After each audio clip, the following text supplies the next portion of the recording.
Good morning, everyone. So, we are going to start with the formation of the company, how the company comes into existence. But before starting the formation, we should be aware about few documents which are actually required during the formation of the company, which are actually required for bringing the company into existence. So, the main important document is Memorandum of Association. Let's watch this small module and understand what is the document Memorandum of Association. Memorandum of Association. A promoter needs to submit a number of documents to the Registrar of Companies for getting approval of name for the company to be formed.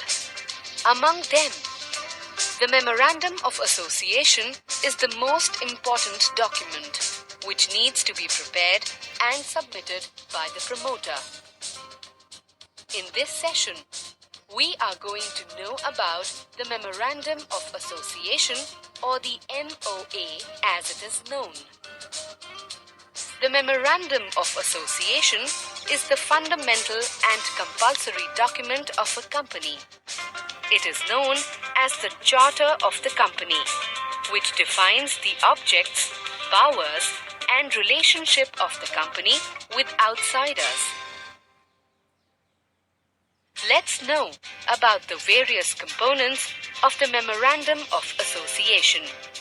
It consists of 6 clauses, namely, Name Clause, Registered Office Clause, Objects Clause, Liability Clause, Capital Clause, and Association Clause. Let's begin with the Name Clause. This clause gives the name by which the company would be known. It is the name which is approved by the Registrar of Companies when he is assured that the name selected is not undesirable and not similar to the name of any existing company.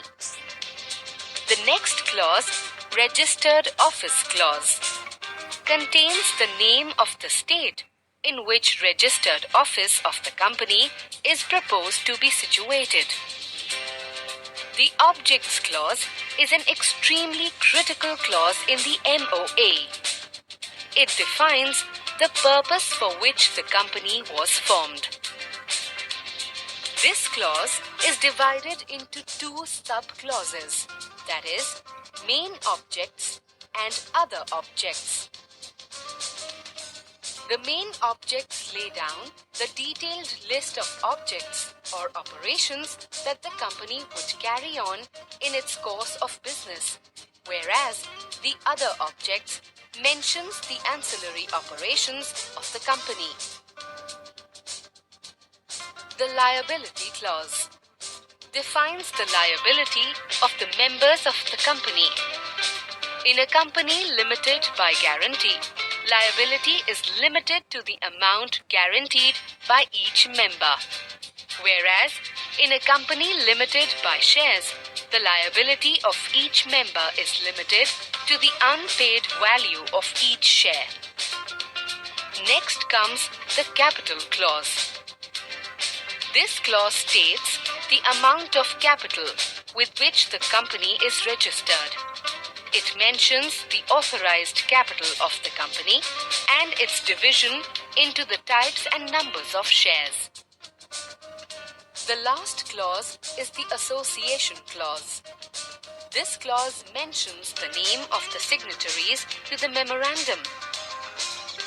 The signatories state their intention to be associated with the company and give their consent to purchase qualification shares. This explains the components of the MOA.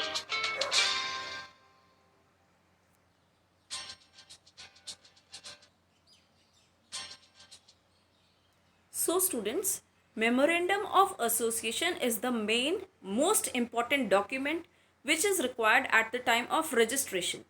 Now this Memorandum of Association, it briefly outlines what is to be done and how it is to be done. Basically why the organization is established. Anything beyond the clauses of memorandum of association, the information which is provided by the promoters of the company in the memorandum of association, a company cannot work beyond that. So this is prescribing, this is deciding about the limits of the company, the boundaries of the company within which the company is going to operate. In addition to the information provided in the memorandum of association, a company cannot work. So entire information is to be decided and is to be mentioned with due considerations. So I hope that this most important document is clear to you. MOA. Thank you all.